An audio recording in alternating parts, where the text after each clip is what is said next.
Hello everyone and welcome back to UGC NET mentor. I hope you are doing well guys. जैसे कि आप सभी को पता है कि इस चैनल पे मैं आपको इंपॉर्टेंट टॉपिक्स, इंपॉर्टेंट एमसीक्यूज की जो सीरीज है वो कवर करवाने वाला हूँ। इसकी जो क्लासेस है डेली शाम को आपको 8 बजे मिल जाएंगी। संडे को छोड़ करके संडे को क्लास नहीं मिलेगी, बाकी डेज आपको शाम को 8 बजे या तो इंपॉर्टेंट एमसीक्यूज की सीरीज वाली क्लास मिल जाएगी या फिर आपको करंट अफेयर्स वाली जो क्लास है वो आपको शाम को 8 बजे इस चैनल पे मिल जाएगी। This is class number 1। आज की इस क्लास में हम यूजीसी नेट पेपर 1 के और जो सेट का एग्जाम है उसको भी हम कवर कर रहे हैं साथ में। यहाँ पर मैं इस तरह के एमसीक्यूज कवर करूंगा जो कि डायरेक्ट आपको यहाँ से क्वेश्चन एग्जाम में देखने को मिल सकते हैं। लास्ट ईयर भी मैंने कुछ क्वेश्चंस करवाए थे जहां से डायरेक्टली कुछ कॉन्सेप्ट के ऊपर बेस्ड क्वेश्चन एग्जाम में देखने को मिले थे। चलिए स्टार्ट करते हैं, फटाफट से इस क्लास को डिस्कस करते हैं। So my name is Mohammad Azam. I have worked as an assistant professor in GGS IP university Delhi for more than 3 years. चलिए गाइस कंटिन्यू करते हो, समझते हैं। पहला क्वेश्चन आपकी स्क्रीन पे आ चुका है। अब आपको करना क्या है, इस क्वेश्चन को पढ़ना है और अपने मन में सोच लो कि इसका राइट आंसर क्या होना चाहिए। जो हिंदी मीडियम वाले स्टूडेंट्स हैं घबराएं नहीं, आपके लिए भी यहाँ पर मैंने कंटेंट रखा हुआ है। तो जो हिंदी मीडियम वाले स्टूडेंट्स, आप लोग भी क्वेश्चन को पढ़ सकते हैं और अपने मन में सोचिए कि इसका राइट आंसर क्या होना चाहिए। इसके बाद आप लोग जब पूरी क्लास हो जाएगी तो नीचे कॉमेंट कर देना है वीडियो के नीचे कि आपके यहाँ पर कितना आपने स्कोर किया, कितने क्वेश्चन के आंसर आपने बिल्कुल सही दिए थे। तो चलिए गाइस क्वेश्चन डिस्कस करते हैं फटाफट से। First question is India has the largest higher education system in the world.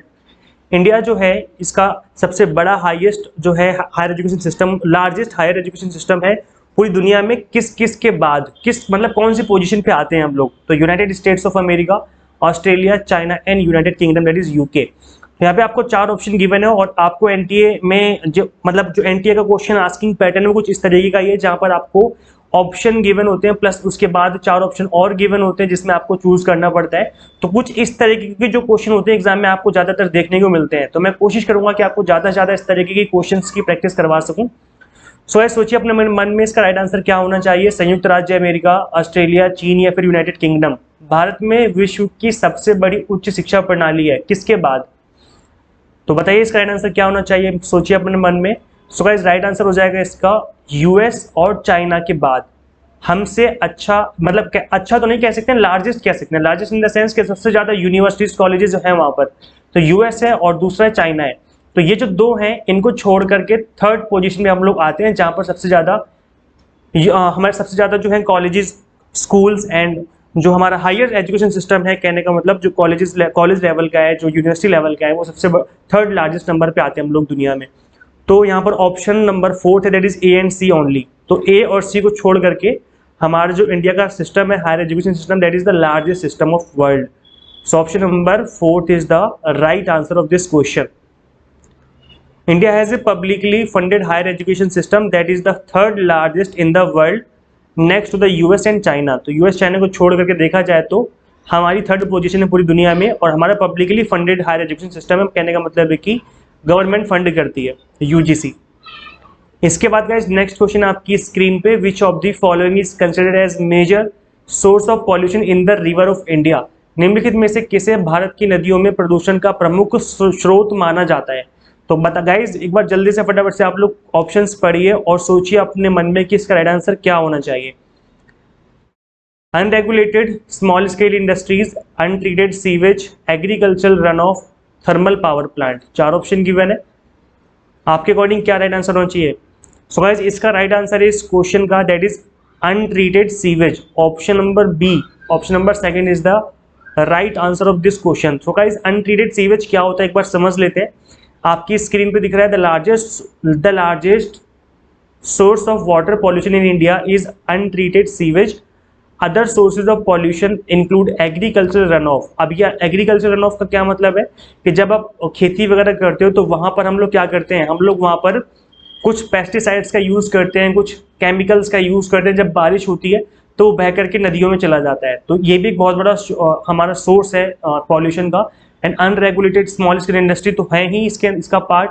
Most rivers, lakes and surface water in India are polluted due to industries, untreated sewage and solid waste. तो guys यहाँ पर जो mostly pollution फैलता है आपका वो इन सभी reason की वजह से फैलता है। तो अगर इन सभी रीजन्स की भी हम बात करें सो जो टॉप नंबर पे रहता है that is untreated sewage. Untreated sewage directly जो है नदियों में जाके गिरता है और वो जो है पूरे नदी के पानी को गंदा कर देता है। ऐसे गंदे पानी में जहाँ पर इंडस्ट्री का वेस्ट वाला पानी आता है, अनट्रीटेड सीवेज का पानी आता है, यहाँ पर तो मछलियाँ तक मर जाती हैं। इस इतने बड़े लेवल पर पॉल्यूशन फैलता है यहाँ पर कि जो एक्वेटिक एनिमल्स है, जो पानी में जानवर जीव जंतु रहते हैं, वो सब के सब मर जाते हैं या वहां पर रहते नहीं है, भाग जाते हैं वहां से बहुत दूर। सो option number second is the right answer of this question. Next question आपकी स्क्रीन पे आ चुका है गाइज। अब यहाँ पर मैं बता दूं कि एनटीए में कुछ इस तरीके के क्वेश्चन भी बनते हैं जहां पर असर्शन और रीजन वाले जो क्वेश्चन डाले जाते हैं, अभिकथन और कारण वाले। तो अगर आपको इस तरह के क्वेश्चन से डर लगता है तो डरने की जरूरत नहीं है, मैं यहाँ पर हूँ। मैं अपकमिंग डेज में असर्शन एंड रीजन के लिए एक अलग से एक स्पेशल वीडियो बनाने वाला हूँ। मैंने प्लान किया कि असर्शन रीजन को किस तरीके से हैंडल किया जाए, बिकॉज ना सिर्फ पेपर 1 में बल्कि पेपर 2 में भी आपका ये जो टॉपिक है वो दिमाग खराब करता होगा। I can understand, last year भी काफी सारे बच्चे दुखी हो गए थे असर्शन रीजन की वजह से। अब वो कहते हैं सर टॉपिक तो पता है, हमने टॉपिक पढ़ लिया, जैसे पॉल्यूशन हमने पढ़ लिया पॉल्यूशन, लेकिन वो हमें असर्शन रीजन में फंसा देते हैं, अपनी बातों में फंसा देते हैं, फिर हम उसका आंसर नहीं कर पाते हैं। तो मैंने प्लान किया है कि आपके लिए एक स्पेशल वीडियो लेकर के आऊंगा अपकमिंग डेज में। और अगर आप लोग चाहते हैं कि इस टॉपिक पर जल्दी से जल्दी वीडियो बने तो कमेंट कर देना, ताकि मैं इस टॉपिक पर जल्दी वीडियो बनाऊँ। और कमेंट नहीं आएंगे तो फिर मैं आराम से बनाऊंगा 8-10 दिन, 15 दिन, 1 महीना लेकर के। अगर ज्यादा कमेंट आ जाएंगे तो मुझे लगेगा कि आप लोगों को अर्जेंट नीड है, फिर मैं फटाफट से इसको वीडियो बना दूंगा 2-4-10 दिन के अंदर अंदर। ठीक है, तो कमेंट करके बता देना आपके जो भी व्यूज हैं। गाइस देखिए क्वेश्चन में ये पूछा गया है, दैट इज असर्शन एक रीजन है। इंडोर असर्शन क्या गिवन है, indoor air pollution is a serious health hazard. Hindi में बात करें तो इंडोर वायु प्रदूषण स्वास्थ्य के लिए एक गंभीर खतरा है। सही बात है भाई, अगर कमरे के अंदर आप बैठे हुए हो यहाँ पर और कमरे के अंदर पॉल्यूशन फैल गया या पॉल्यूशन आपने फैला दिया, कुछ भी हो गया, तो क्या वो खतरा है, क्या वो डेंजर है? तो यस, ये तो ऑब्वियस सी बात है कि बहुत बड़ा एक सीरियस हेल्थ हजार्ड है। देन इसके बाद यहाँ पर हम बात करें रीजन की, तो the dispersal of air pollutant is rather limited to indoor environment. Guys क्या बोला जा रहा है हिंदी में, अगर बात करें इसकी हम, तो हिंदी में बोला जा रहा है कि वायु प्रदूषकों का फैलाव आंतरिक वातावरण में सीमित रहता है। मतलब अगर हम बात करें इंडोर इन्वायरमेंट की, कमरे के अंदर बैठे हो, तो यहाँ पर अगर पॉल्यूशन फैलता है, आप यहाँ बैठे हुए हो, तो वो ज्यादा फैलेगा नहीं, मतलब वो कमरे के बाहर नहीं जा पाएगा, वो यहीं पर सर्कुलेट करते रहेगा और आपके अंदर घुसेगा, है ना। और अगर सपोज करो इंडोर नहीं है, पॉल्यूशन बाहर फैलाया जा रहा है, सपोज करो सड़क पर किसी ने आग लगा दी, कूड़े कचरे में आग लगा दी, तो वो क्या जल करके आसमान में उड़ जाएगा, मतलब फैल जाएगा चारों तरफ pollution.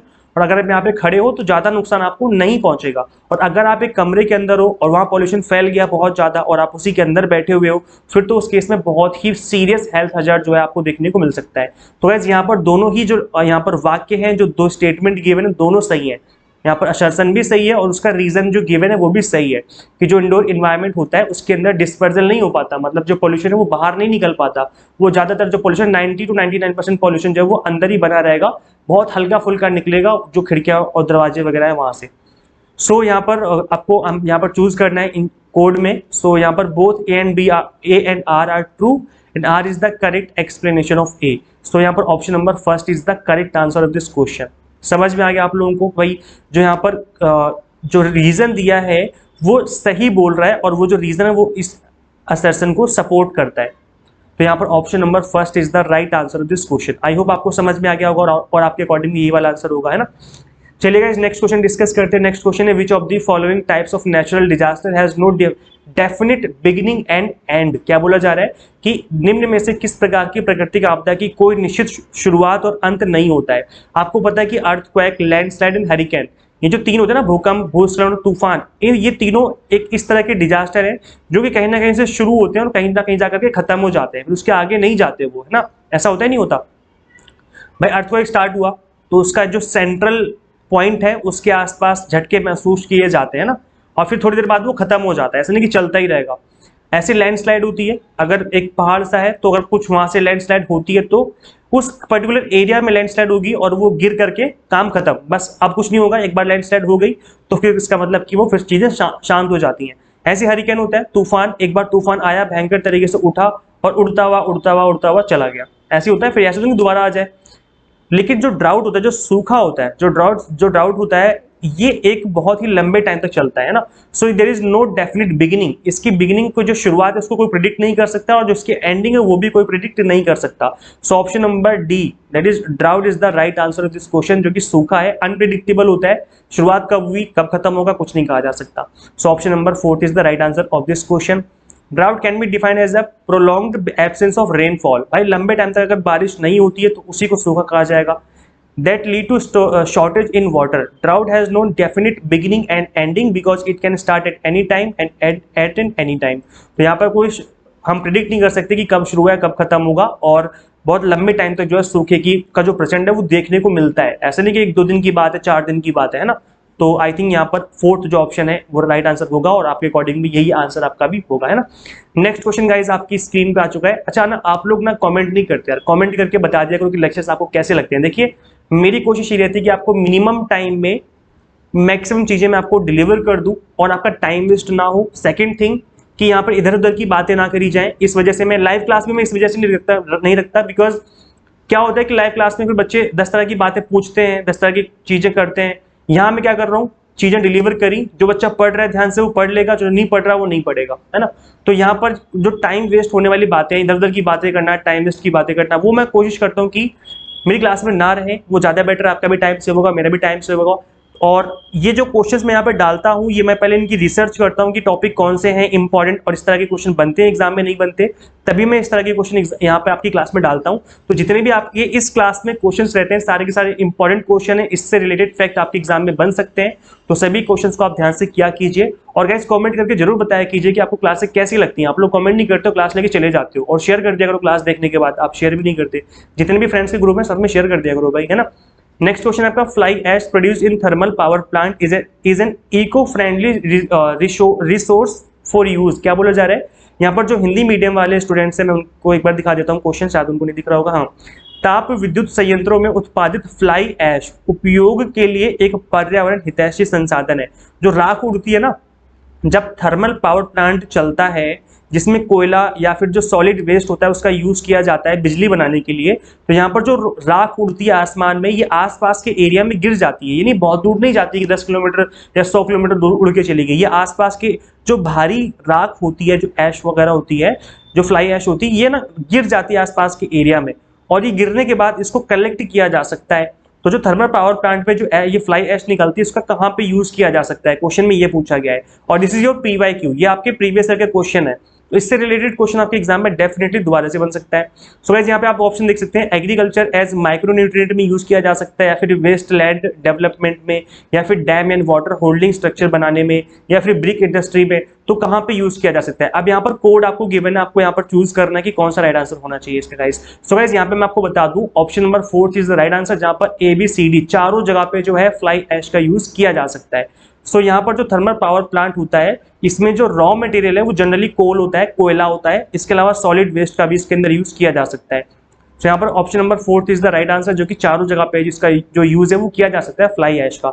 So coal is the dominating fuel source used in thermal power plant for generation of electricity, and in thermal power plant the heat energy obtain from combustion of solid fuel, mostly coal is used to convert water into steam. जो गर्म water होता है, मतलब उसको गर्म कर किया जाता है, देन उसके बाद उसको कन्वर्ट कर दिया जाता है किसमें, मतलब गर्मी को, हीट को कन्वर्ट कर दिया जाता है इलेक्ट्रिसिटी में। तो यही आपका थर्मल पावर प्लांट होता है।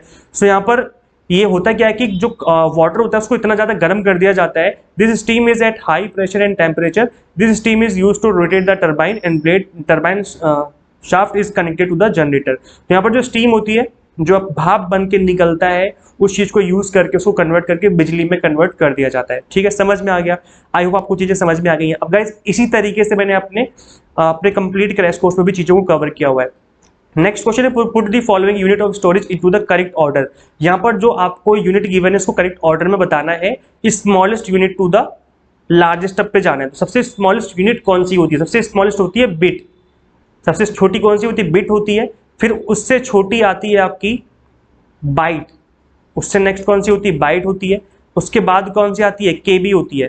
फिर आती है आप किलो बाइट जिसको कहते हैं हम लोग, फिर आती है आपकी मेगाबाइट, MB कहते हैं जिसको हम, फिर आती है आपकी गीगाबाइट, फिर आती है आपकी टेराबाइट।